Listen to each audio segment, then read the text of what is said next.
Hello students, how are you? I guess you are fine at your place. Today it's 17th of June and in this hot weather we are studying history. Such a torture, है ना? So आप लोगों के बहुत सारे queries आए कुछ चीज़ों को लेके that are we having our summer vacation or not? आप लोगों के छोटे भाई बहन की छुट्टी हो गई तो आप लोग मुझे मैसेज कर रहे हो कि मैम हमारी भी होगी क्या? अभी आप लोगों की कोई वैकेशंस नहीं है बिकॉज आप हायर क्लासेस में आ चुके हो. अपने आप को आदत डालो वैकेशंस की तरफ नहीं. अब इतने दिन तो वैकेशंस मना रहे हो, अब और वैकेशंस चाहिए तो वैकेशंस की आदत नहीं, पढ़ाई की आदत डालो. ठीक है, थोड़ा सा हार्ड वर्क करना सीखो, बच्चे नहीं हो आप. We have discuss the chapter French revolution. हम ये चैप्टर खत्म कर चुके हैं. अब हमें इसके क्वेश्चन आंसर्स करने थे. So before you write the question answers in your notebook, हमेशा एक चीज़ याद रखना कि सिर्फ ये ज़रूरी नहीं होता है कि हमें मैम क्वेश्चन के आंसर्स दे दे और हम उसे नोट डाउन कर लें नोटबुक में. This is not the way. You should understand what the question is asking.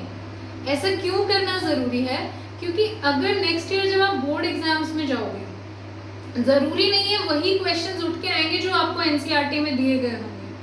Board is not going to set up the only questions which are being present in NCERT. तो अगर आपको और किसी question को याद करने की आदत होगी ही नहीं, समझने की आदत नहीं होगी, तो उन क्वेश्चंस को कैसे अटेम्प्ट करोगे फिर? ठीक है. आदत क्या डालनी है? सबसे पहले तो टॉपिक जो हम पढ़ रहे हैं उससे हमें क्वेश्चन बनाने आते हो, हम खुद से क्वेश्चन फ्रेम कर पाए. फ्रेम करने के बाद क्वेश्चंस का मतलब समझने की कोशिश करें. क्वेश्चन का मतलब समझ में आ गया, उसके बाद आंसर आप खुद भी लिख सकते हो क्योंकि चैप्टर आपने पढ़ा है, आपने समझा है. ठीक है. We have to do this practice और ये प्रैक्टिस मैं आपको क्लास में ही करवाऊंगी. मेरे साथ प्रैक्टिस करोगे आप, धीरे धीरे सीख जाओगे by the end of this session. और जब आप नेक्स्ट ईयर 10th में आओगे आप खुद बोलोगे कि ma'am now we are perfect, we can write our question answers on our own. Okay, we will do this struggle together. No need to worry. ऐसा कुछ नहीं है कि आप पे कोई प्रेशर आ जाएगा, कुछ नहीं है. I will sort this for you but please do some hard work. और एक और इशू जो बहुत ज़रूरी है वो ये है कि अटेंडेंस आपकी टेस्ट में, your attendance was really poor. All the students are requested to send me the reason why you have not attended the test. Okay, I am calling each one of you personally but this is not the way you behave. At least test तो सारे attempt करो बेटा, ये आपकी performance के लिए है. आपको पता चले आपको कितना समझ में आ रहा है, हमें पता चले आपको कितना समझ में आ रहा है. So please don't avoid the test. Monday test are very necessary aspect of your education. Please go through the subject, go through the chapter and attempt your test sincerely. ठीक है. अब पहले क्वेश्चन आंसर्स ये discuss करने से पहले कुछ points इस चैप्टर के क्विक रिकैप में लर्न करते हैं. कुछ इंपॉर्टेंट डेट्स हैं, कुछ पॉइंट्स हैं जो कि एनटीएससी पर्पस से भी इम्पोर्टेंट है. नेक्स्ट ईयर जब आप एनटीएससी एग्जाम दोगे तो ज़रूरी नहीं है कि वहीं 10th क्लास में जाके आप सब कुछ याद करना शुरू करो. आपको 9th से ही प्रिपेयर करना है, तभी जाके आप 10th में, क्योंकि वहाँ 10th का भी सिलेबस आएगा और 9th का भी आएगा. अगर 10th में 10th का ही पढ़ लोगे वही बहुत है. ठीक है. This should not be an avoiding substance कि हम तो 10th में पढ़ लेंगे. No, you have to study in the 9th standard only. 9th के चैप्टर्स यहीं खत्म करो ताकि नेक्स्ट ईयर बहुत ज़्यादा प्रेशर ना रहे आप पे. ठीक है. अब फ्रेंच रेवोल्यूशन के कुछ इंपॉर्टेंट टॉपिक्स, आप इसे रफ में भी लिख सकते हो या मेरे साथ सिर्फ रिपीट करोगे तो चलेगा. ठीक है. Firstly, when was Louis 16 made the king of France? 1774. In 1774, Louis XVI became the king of France and he ascended the throne of France. What is the year of French Revolution? 1789. Okay. What was the date of meeting called of General Estates? States General की meeting कब बुलाई गई थी by Louis XVI? 5th of May 1789. ठीक है. उन्होंने कब फिर मिलके वर्सलेज में एक असेंबली बना दी? जून 20 जून 1789. फिर फाइनली उन्होंने 14 जुलाई 1789 को बेस्टाइल को स्टॉर्म कर दिया. बेस्टाइल क्या था? The jail, the the jail withstood for, ये एक एनटीएससी का बहुत इंपॉर्टेंट क्वेश्चन आया हुआ है कि व्हाई वाज बेस्टाइल हेटेड और बेस्टाइल स्टूड फॉर। बहुत सारे ऑप्शंस थे कि फ्रेंच की शो था, राजा की शो था, it stood for despotic power of the king. So right answer was despotic power of the king. Despotic means स्व इच्छा से जो शक्ति, अपनी इच्छा से वो अपनी शक्ति बढ़ा सकते हैं। The powers are not limited, he can actually do whatever he wishes to do. This is despotic power. So Bastille stood for despotic power of the king. ठीक है, बेस्टाइल को उन्होंने तोड़ दिया था, प्रिजनर्स को रिलीज कर दिया था। लुइस 16 को राज से कब हटाया गया? 1793, उन्हें एग्जीक्यूट कर दिया गया था पब्लिकली। नेशनल असेंबली कब बनी थी? 21 सितंबर 1792। ठीक है, नेशनल असेंबली बनी थी जिसको कन्वेंशन बोला गया था। पहले 1791 में क्या हुआ? कॉन्स्टिट्यूशनल मोनार्की बन गया फ्रांस, यानी कि संविधान लिखा जाएगा और किंग की जो पावर्स हैं वो चेक की जाएंगी या किंग की पावर्स लिमिट की जाएंगी बाय अ कॉन्स्टिट्यूशन। दिस वो हैपेंड इन 1791। 1791 में किंग ने ये साइन तो कर दिया but he was not actually following the same. तो जब फॉलो नहीं कर रहे थे तो क्या हुआ? 1792 में न्यू जनरल असेंबली आ गई और जनरल असेंबली का नाम क्या था? कन्वेंशन। 1793 में उनको एग्जीक्यूट कर दिया गया, मार दिया गया एट अ पब्लिक प्लेस जिसका नाम था डेला कॉनकॉर्ड। ठीक है, एग्जीक्यूट किया गया पब्लिकली। तो 1793 में हेड कौन बन गए? Maximilian Robespierre. क्यों? क्योंकि जो पूरा ये स्ट्रगल था इसमें मेन रोल किसका था? जैकोबिन क्लब्स का, और जैकोबिन क्लब के हेड कौन थे? Maximilian Robespierre. 1793 से 1794 का जो टाइम था इसे बोला गया reign of terror. Reign means time, this time span of terror. डर से लोग जी रहे थे, लोगों के ऊपर बहुत ज्यादा टॉर्चर किया जा रहा था। Why? Because Robespierre had imposed several punishment, several control, we have learned about it. वो बहुत ज्यादा सीवियर कंट्रोल पॉलिसीज अपनाते थे।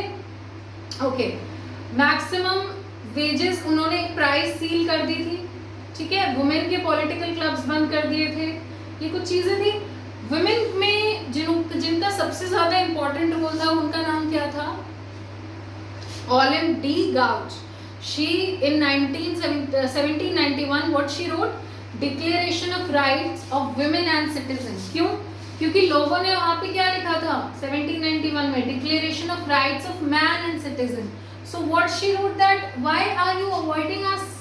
Why are you avoiding the women? So what she wrote in 1791? Declaration of Rights of Women and Citizen. Clear? उसके बाद उन्होंने 1793 में government को भी क्रिटिसाइज किया था। जब रॉबेस्पियर ने पॉलिटिकल क्लब्स बंद करवा दिए थे तो उन्होंने रॉबेस्पियर की भी क्रिटिसाइजेशन, बहुत निंदा की थी। ये पूरा स्ट्रगल कैसे चलता रहा? क्योंकि फर्स्ट और सेकेंड स्टेट को कुछ प्रिविलेजेस थे बाय बर्थ। क्लर्जीज, नोबल्स, इनको जन्म से कुछ ऐसे अधिकार थे, फ्यूडल प्रिविलेजेस, कि ये जो नीचे लोग थे, फार्मर्स, आर्टिसंस, बार्बर्स, शूमेकर्स, इनको बहुत ज़्यादा एक्सप्लॉइट करते थे, बहुत ज़्यादा टॉर्चर करते थे। टॉर्चर करके इनसे काम करवाते थे और कहते थे ये हमारा अधिकार है। This was feudal privilege. So लोग इस फ्यूडल प्रिविलेज से हटना चाहते थे, दूर होना चाहते थे, अपनी बेसिक फ्रीडम, लिबर्टी चाहते थे। ये चाहते थे कि हम जिस देश में जी रहे हैं उसके राजा को, उसकी सरकार को हम चूज करें। ठीक है, so this was all the struggle of French revolution. और फ्रेंच रेवोल्यूशन स्टार्टिंग था, फ्रेंच रेवोल्यूशन से प्रेरणा लेके बहुत से देशों ने in the whole Europe continent, बहुत से लोगों ने कोलोनाइजेशन से मुक्ति पाई थी। कोलोनाइजेशन कि जब भी कोई बिग पावर, सुप्रीम पावर आप पे रूल करने लग जाए और आपको अपनी कॉलोनी बना ले। For example, British people made India as their colony. India was a British colony. तो ऐसे ही बहुत सी कॉलोनीज थी यूरोपियन नेशन में जिनमें बहुत से जो रूलर्स थे उन्होंने उन्हें कॉलोनी बनाया हुआ था। बट फ्रेंच रेवोल्यूशन से प्रेरणा लेने के बाद, सीखने के बाद उन लोगों ने भी स्ट्रगल किया for their freedom and they turn the way into democracy. ठीक है, ये थोड़ा सा क्विक रिकैप था। आई होप आपको समझ में आया कि फ्रेंच रेवोल्यूशन क्यों हुआ, क्या हुआ, लोगों को क्या अधिकार मिले। अगर आपको किसी भी पार्ट में कोई डाउट है तो प्लीज मैसेज में, Okay, now we are going to discuss the question answers. We have only 7 question answers. इतना इजीली आपको नहीं छोड़ूंगी, सिर्फ ये 7 ही नहीं लिखेंगे, ये 7 NCERT के हैं. ये डिस्कस करने के बाद हम कुछ एक्स्ट्रा क्वेश्चन आंसर्स भी लिखेंगे. That I will give you the assignment. Okay, क्योंकि शॉर्ट आंसर क्वेश्चंस भी आप लोगों को आने चाहिए, जिससे क्या होगा कि अगर आप कभी चैप्टर नहीं पढ़ना चाहते, शॉर्ट क्वेश्चन आंसर्स भी देख लोगे तो चैप्टर क्विकली रिवाइज हो जाएगा. Okay, so let's start with the question answers. All of you are ready? पानी पीना है किसी को? पी लो फटाफट. So we are starting with the question number 1. Describe the circumstances leading to the outbreak of revolutionary protest in France. Question का मतलब समझना है. Describe the circumstances. Circumstances क्या होते हैं? ऐसी क्या conditions थी जो फेस करनी पड़ रही थी फ्रांस के लोगों को? Circumstances, जो कंडीशन था, पूरा सिनेरियो क्या था उस time, leading to the outbreak of revolutionary protest. ऐसी क्या समस्या थी, ऐसी क्या सिचुएशन थी कि लोगों को रेवोल्यूशन करना पड़ा, एक रिवोल्ट करना पड़ा फ्रांस में? ये पूछा जा रहा है. वेरी इजी, हमने डिस्कस किया है ये. तो चलो डिस्कस किया है तो रिवाइज करते हैं. सबसे पहली चीज कि जब लुईस 16 राजा बने थे तो उन्हें जो ट्रेजरी मिली थी वो बिल्कुल खाली थी, डेप्ट में थे. उन्होंने उसके ऊपर क्या किया? He help the American colonies. 13 American colonies को उन्होंने हेल्प किया to gain independence from Britain. He help 13 American colonies to gain independence from Britain. तो उससे क्या हुआ? डेप्ट और ज्यादा बढ़ गया. अब जब ये कर्जा बढ़ गया तो ये कौन देंगे? थर्ड स्टेट के पीपल. अब लोगों को ये टेंशन हो गई थी. ये पहली सिचुएशन कि बहुत ज्यादा फ्रांस कर्जे में दब चुका था. A heavy debt was levied on France country, so everyone was worried that now they have to pay more tax. So this was the first condition. Second condition, first state members and second state members enjoyed some feudal privileges from birth. हमने पढ़ा है कि feudal privileges क्या थे कि जब उन्हें ये अधिकार था, वो खुद पे ये राइट मानते थे that we are supreme and the third state people if we are giving the land to them. Land owners ज्यादातर हमने देखा था फर्स्ट और सेकंड स्टेट के मेंबर्स ही थे. जिन पे ये पीजेंट्स काम कर रहे थे वो लैंड उनका नहीं था, वो लैंड फर्स्ट और सेकंड स्टेट मेंबर्स का ही था, बट वो किसानी का काम कर रहे थे उसपे. तो ये जो जब अपना लैंड देते थे थर्ड स्टेट मेंबर्स को, तो ये सोचते थे कि हमारा अधिकार है कि हम इन्हें एक्सप्लॉइट कर सकते हैं, ये हमारा राइट है कि हम इनसे जितना मर्जी काम करा सकते हैं, हमारे घर में, आर्मी में, रोड बनाने में, बिल्डिंग्स बनाने में. तो ये वो खुद का अधिकार समझते थे. By birth we are having this right that we can make all the third state members do any work we want them to do. ठीक है, जब वो ये अधिकार मानते थे, ये अधिकार समझते थे, इसे बोला जाता था फ्यूडल प्रिविलेज. तो जब फर्स्ट और सेकंड स्टेट मेंबर्स को फ्यूडल प्रिविलेज मिल रहा था, इससे कौन नाराज होगा? Third state member. This was the second situation. ये दूसरी सिचुएशन थी कि थर्ड स्टेट मेंबर्स बहुत एक्सप्लॉइट किए जा रहे थे by first and second state members, क्योंकि वो फ्यूडल प्रिविलेजेस एंजॉय करते थे. तो इससे किसमें नाराजगी आ रही थी? थर्ड स्टेट मेंबर्स में. सिर्फ फ्यूडल प्रिविलेजेस ही नहीं, they were exempted from giving the tax. First और सेकंड स्टेट मेंबर्स को टैक्स देने की जरूरत नहीं थी, तो उनके पास बहुत पैसा था. थर्ड स्टेट मेंबर्स को पहले ही वेजेस सही नहीं मिल रही हैं, ऊपर से आप उनसे बहुत ज्यादा टैक्स ले रहे हो, सो वो और ज्यादा डेब्ट में आ जाते थे. This also created resentment among people. What is resentment? नाराजगी, लोगों में गुस्सा आना, रिवोल्ट की भावना आना. Why this happened? बिकॉज जब आप उनसे, एक तो पहले ही उनके पास ज्यादा पैसा नहीं है, पावर नहीं है, और उसके बाद आप उन्हें ही एक्सप्लॉइट कर रहे हो, that now you have to give more tax. So this created the feeling of resentment. 3 condition देख ली. चौथी कंडीशन हमने देखी थी उस टाइम पे कि grain supplies was not proper. बहुत ज्यादा अनाज प्रोडक्शन नहीं हो रहा था फ्रांस में. पॉपुलेशन इंक्रीज हो गई थी from 23 million to 28 million. This huge gap of population increase was not able to cope up with the demand of grain. जितना सप्लाई आ रहा था ग्रेन्स का वो बहुत कम पड़ रहा था लोगों के लिए. लोगों के लिए अपने लिए ब्रेड अफोर्ड करना, रोटी अफोर्ड करना मुश्किल हो रहा था. सो अगर ऐसी कंडीशन इंडिया में आ जाए या किसी भी कंट्री में आ जाए तो रिवोल्ट तो होगा कि लोगों के पास ब्रेड नहीं है अफोर्ड करने के लिए. अब क्योंकि अनाज कम है, लोग ज़्यादा हैं तो ज़्यादा दाम हो जाएगा. जिसके पास पैसा है वो खरीद लो. सो उनकी वेजेस भी इतनी ज़्यादा नहीं थी, उनके पास पैसा भी नहीं था. सो this created the feeling of anger in people. ये बहुत सारे रीज़न आपको समझ में आए. उनको राइट टू वोट नहीं था, उनके पास ब्रेड नहीं था, उनको टैक्स देना था, they were not enjoying feudal privileges, they were under direct डेब्ट of Louis 16. So these were the circumstances. ये वो कंडीशंस थी जिनकी वजह से फ्रांस में रेवोल्यूशन हुआ. I hope this question is clear. Let's come to the second question. Which groups of French society benefited from the revolution? जो पूरा विद्रोह हुआ ये, इससे किसको फायदा हुआ? बेनिफिट कौन सा ग्रुप हुआ?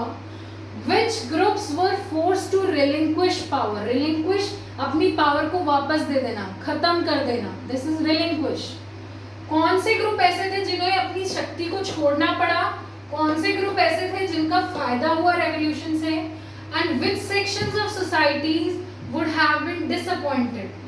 कौन से लोग डिसअपॉइंट हुए, किनको ज्यादा दुख हुआ कि रेवोल्यूशन नहीं होना चाहिए था, निराशा हुई? तो अब देखो फायदा किसका हुआ? थर्ड स्टेट मेंबर्स का.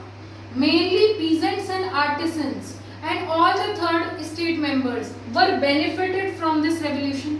How? They got the right to vote later on. ठीक है, थर्ड स्टेट मेंबर्स को तो कभी नहीं मिलने वाला था राइट टू वोट, क्योंकि वो क्या कहते थे, हाईएस्ट टैक्स पेयर जो होंगे वो वोट देंगे. ठीक है, तो रेवोल्यूशन हुआ तो उन्हें राइट टू वोट मिला. ठीक है, रेवोल्यूशन हुआ तो उन्हें टैक्स नहीं देना पड़ा. बाद में क्या हुआ? टैक्स अबॉलिश हो गए थे, चर्च अबॉलिश हो गए थे. टिथिस जो एक डायरेक्ट टैक्स था जो चर्च लेते थे, क्लर्जीज लेते थे, वो बंद हो गया था. So third state members got benefited from the French Revolution, mainly peasants and artisans, because now they did not have to pay more and more tax. They were free, they got free from the feudal privileges that they were exploited by the first state members. Now they can afford bread if they are having they were free from exploitation. जब राजा उनकी पसंद का होगा, जो देश को rule कर रहा है उनकी पसंद का रूलर होगा, तो उनकी एक्सप्लॉयटेशन इतनी ज़्यादा नहीं होगी. अगर वो गवर्नमेंट के अगेंस्ट जाएंगे तो उनको पकड़ के जेल में बंद नहीं कर दिया जाएगा. उन्हें फ्रीडम ऑफ स्पीच मिला. So group of sections which got benefited was third state members, specially peasants and artisans. कौन से ग्रुप को अपनी पावर छोड़नी पड़ी थी? First and second state, that is clergy and nobles. ये दो लोग थे, इनको अब टैक्स मिलना बंद हो गया था, फ्यूडल प्रिविलेजेस बंद कर दिए गए थे. अब आपका कोई अधिकार नहीं है, थर्ड स्टेट मेंबर्स को एक्सप्लॉइट नहीं करेंगे आप. ठीक है, आप उनसे डायरेक्ट कोई टैक्स भी नहीं ले सकते. बाद में तो रॉबिस्पियर ने चर्च भी बंद करवा दिए थे. He converted all the churches into barracks and offices. So अपनी पावर कौन से ग्रुप्स को छोड़नी पड़ी थी? फर्स्ट एंड सेकेंड स्टेट को. कौन डिसअपॉइंट होगा? अब ऑब्वियस सी बात है, जो पावर छोड़ेगा वही डिसअपॉइंट होगा, उसी को निराशा होगी कि रेवोल्यूशन नहीं होना चाहिए था. Louis XVI, the king, the first state, clergies, the second state, nobles, all these three groups got disappointed by this revolution. That this revolution should not have been started. अगर नहीं शुरू होता, हमारी पावर्स, हमारा पैसा हमारे पास रहता और हम एंजॉय करते. ठीक है, सो कौन सा ग्रुप था जिसको डिसअपॉइंटमेंट हुई? The king, the first state clergies and the second state nobles. I hope the answer is clear. Third question. Describe the legacy of French Revolution for the people of Europe during 19th and 20th century. Legacy क्या होती है? ऐसी कौन सी moral था, ऐसी कौन सी इच्छा प्रेरणा थी जो हम उनसे लेके चल रहे थे? जैसे अगर हमें हमारे पूर्वजों से कुछ सीखने को मिलता है, कुछ सीख मिलती है, दैट इज लेगेसी. तो फ्रेंच रेवोल्यूशन में ऐसा क्या हुआ जो बाकी के पूरे यूरोप कॉन्टिनेंट के लिए लेगेसी प्रूफ हुई, जो उनको बाद में हेल्प करने वाली थी? Freedom of liberty, the right to liberty, कि लोगों के पास अधिकार होना चाहिए जो वो करना चाहते हैं वो करने का. This is liberty. When you have the right to do whatever you wish to do, this is liberty. तो अगर लोगों के पास कुछ डेमोक्रेटिक फंडामेंटल राइट्स हों, लिबर्टी हो, ये आइडिया था जो फ्रेंच रेवोल्यूशन दे रहा था. They did not wanted themselves to be exploited by any ruler. वो नहीं चाहते थे कि कोई भी राजा किसी को बंदी बनाए और उस पर एक्सप्लॉइटेशन करे. वो ये चाहते थे कि किसी भी देश के नागरिकों के पास कुछ मूल अधिकार, कुछ डेमोक्रेटिक राइट्स होने चाहिए, लिबर्टी होनी चाहिए, फ्रीडम टू स्पीच, एक्सप्रेशन होना चाहिए.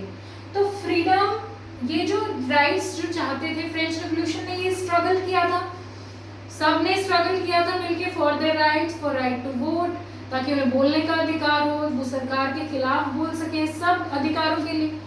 इससे पूरे यूरोप को प्रेरणा मिली थी. दे got the inspiration from French revolution. और इसी से जब उन्हें प्रेरणा मिली तो उन्हें ताकत मिली कि उन्हें जिस रूलर ने कॉलोनाइज किया हुआ है, the ruler which have colonized them, all the European colonies, they got the inspiration to get free out of it. उन्हें ये मौका मिला कि अगर फ्रांस के लोग लड़ सकते हैं, इतना लंबा स्ट्रगल फ्रॉम 1774 टू 1794, ओके, और 1804, अगर वो इतना लंबा स्ट्रगल कर सकते हैं तो हम क्यों नहीं कर सकते. ये प्रेरणा मिलने के बाद जब यूरोपियन कॉलोनीज ने भी अपने आप को फ्री करने के लिए स्ट्रगल लड़ा, this was the inspiration that was derived from French revolution. Legacy पूछे क्या सीख मिली थी? Right to liberty and democratic rights, freedom of liberty होनी चाहिए. अब ये मान लो कि ये एक सीड थी, एक बीज था जो बोया गया था, जिन्होंने सबको इंस्पिरेशन दी थी. ठीक है. Fourth question. Draw up a list of democratic rights we enjoy today which has origins that could be treated the French Revolution. आपसे पूछा गया है आपके संविधान में भी ऐसे कौन से राइट्स हैं जिनको आप कह सकते हो कि हमें फ्रेंच रेवोल्यूशन से लिए हैं. हमने वहाँ पे भी थे 1791 में जब फ्रांस में declaration of rights of man and citizen लिखा गया, उनके फंडामेंटल राइट्स. तो ऐसे कौन से राइट्स हैं जो उन्हें भी मिले और हमारे पास भी है? पहला, राइट टू इक्वालिटी. सब लोगों का बराबर होना जरूरी है कानून के सामने. हमने एक सिंबल भी पढ़ा था, एक लॉ टैबलेट, पत्थर पे कानून लिखा हुआ है, दैट डिग्निफाइड और दैट सिंप्लीफाइड और that symbolize what, that everyone is equal before the law. तो ये राइट टू इक्वालिटी आई थी फ्रांस रेवोल्यूशन में. राइट टू इक्वालिटी हमारे संविधान में भी है. अगर आपसे पूछा जाए इंडिया में everyone is equal before the law, किसी के पास ज्यादा पावर हो, ज्यादा पैसा हो, डजंट मैटर, कानून के आगे सब बराबर है. ठीक है. दूसरा, freedom of speech and expression. हमें अधिकार है कि हम हमारे विचार व्यक्त कर सकते हैं in the manner we want to. ठीक है. तीसरी चीज, राइट टू कॉन्स्टिट्यूशनल रेमेडीज, कि अगर हमें कोई अधिकार नहीं मिले तो हम हायर अथॉरिटी के पास जाके अपना अधिकार ले सकें. जैसे अगर आज हमारा कोई फंडामेंटल राइट हमें नहीं मिलता है, हम सुप्रीम कोर्ट जाके अपना फंडामेंटल राइट ले सकते हैं. This is known as right to constitutional remedies. Right against exploitation, कोई हमें एक्सप्लॉयट ना कर सके, हम पे टॉर्चर ना कर सके, हमें बॉन्डेज लेबरर ना बना सके. This is right against exploitation. So ये चार वो अधिकार हैं जो हमारे पास आज के संविधान में तो है, बट बेसिकली ये हमें कहाँ से मिले हैं? French Revolution. I am repeating all the four rights: right to equality, right to freedom of speech and expression, right to constitutional remedies, and right against exploitation. Clear? अब एक और दो और questions हैं. I hope these questions are clear to you. Take a 5-second breaks and take a look. अगर आपको कोई भी part समझ में नहीं आया, write in your note.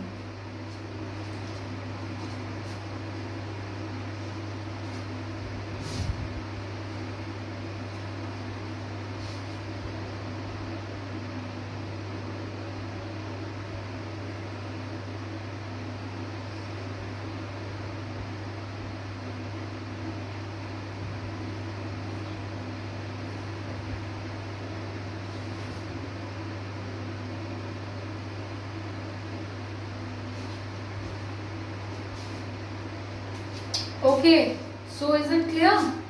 So now let's move to the next two questions.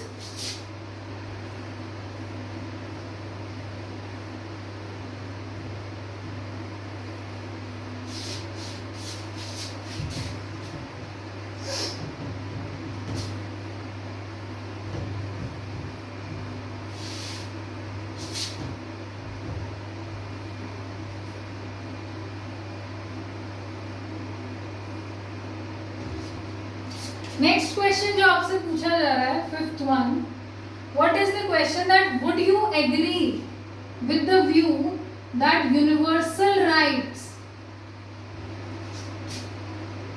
Were beset with contradictions?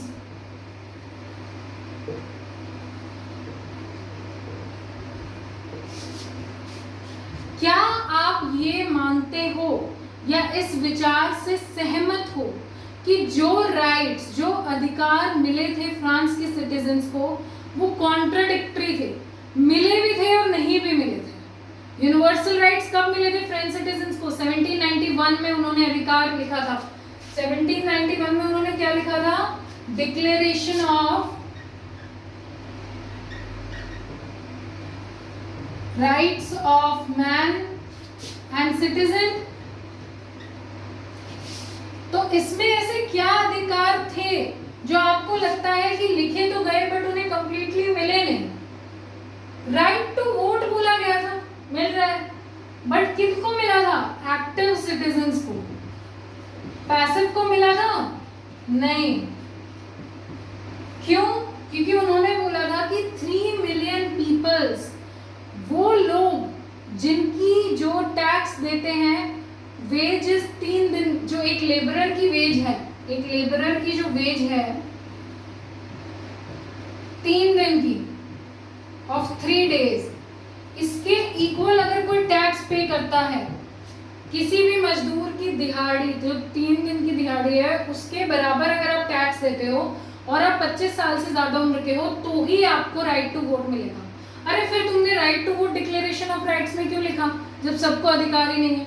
Women were excluded. क्या औरतों को ये राइट टू वोट मिला था? नहीं। उन्हें बोला गया था कि now the limit, the power of the king will be limited by the constitution. आप अधिकारों पे, जो राजा के अधिकार है, उन पे कंट्रोल रख सकोगे? रख पाए? नहीं, क्योंकि सीक्रेटली वो राजा क्या कर रहे थे? नेगोशिएशन कर रहे थे with the king of Austria. So these were some rights that were given to the people but that were not followed. So ये contradictory थे, ये पूरी तरह से फॉलो नहीं हुए थे। तो हाँ, हम बिल्कुल सहमत हैं इस विचार से कि ऐसे बहुत से अधिकार थे जो यूनिवर्सल राइट्स में लिखे गए बट वहाँ के सिटीजन्स को नहीं मिले। For example, the right to vote to citizens and the women, that was guaranteed. They were said that they will be given the right to vote, but the right to vote was available only to active citizens and passive citizens were abandoned by it. Okay, last question is, how would you explain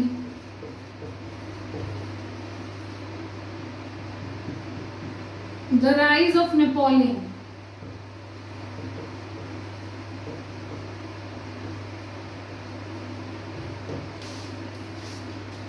आपको ये explain करना है कि Napoleon Bonaparte का राज कैसे आया। तो आपको सब आता है, आपने तो सब पढ़ा है, चलो बताओ। 1792 में किसका राज हटा दिया गया? लुईस 16 का। नई जनरल असेंबली आ गई थी, कन्वेंशन। 1792 में जब उनको हटा दिया गया तब इलेक्शंस हुए और किसको चूज किया गया? मैक्सिमिलियन रॉबिस्पियर को। 1793 से 1794 तक रॉबिस्पियर ने रूल किया with the rain of terror. उन्होंने लोगों को बहुत डराया, एक्सप्लॉइट किया। तो ये दोनों ही कंडीशन फ्रांस के लोग देख चुके थे। एक ऐसा राजा जो पहले से एक्सप्लॉइट कर रहा था, फिर एक ऐसा किंग जिनको उन्होंने चुना था। मोनार्की भी एक्सपीरियंस कर चुके थे एंड रिपब्लिक भी। रिपब्लिक में क्या था? They have chosen the king. Maximilien Robespierre को उन्होंने चूज किया, तो ये रिपब्लिक था। मोनार्की भी देख चुके थे, जब लुईस 16 अपने आप किंग बने थे बाय बॉर्बन फैमिली, उसमें लोगों का कोई रोल नहीं था। दोनों ही चीजों में French people were highly disappointed. Robespierre उन्होंने सोचा था कि हमने इन्हें राजा बनाया, हमारे लिए अच्छा काम करेंगे, बट ऐसा नहीं हुआ, पीपल को वो भी एक्सप्लॉइट करने लग गए। तो जब दोनों का ही राज फेल हो गया और 1794 में रॉबेस्पियर को भी गिलेटिन कर दिया गया, मार दिया गया, तब नेपोलियन बोनापार्टे, अब ये एक स्पेस बन गई थी फ्रांस में, वैक्यूम क्रिएट हो गई थी, लोग किसी पे विश्वास ही नहीं कर पा रहे थे। उसके बाद डायरेक्टरी भी आई थी। What was directory? That sum property section जो होंगे, जिनके पास प्रॉपर्टी है, वो 2 लेजिस्लेटिव असेंबली इलेक्ट करेंगे, वो 2 लेजिस्लेटिव असेंबली क्या इलेक्ट करेंगी? डायरेक्टरी, 5 लोगों के मेंबर्स, 5 मेंबर्स की बॉडी। वो 5 मेंबर्स की बॉडी क्यों सक्सेसफुल नहीं हो पाई? क्योंकि लेजिस्लेटिव काउंसिल डायरेक्टरी को चूज करती थी। अब डायरेक्टरी को उनके हिसाब से काम करना पड़ेगा, अगर आप काम नहीं करोगे उनके हिसाब से तो लेजिस्लेटिव काउंसिल डायरेक्टरी को हटा देती थी, और अगर डायरेक्टरी उनके हिसाब से काम करना नहीं चाहती थी तो ये भी फेल हो गया। जब सारे एक्सपेरिमेंट्स फेल हो गए फ्रांस में, सो this created a space in France society, एक वैक्यूम बन गई, और उस वैक्यूम का फायदा उठाया मिलिट्री डिक्टेटर ने।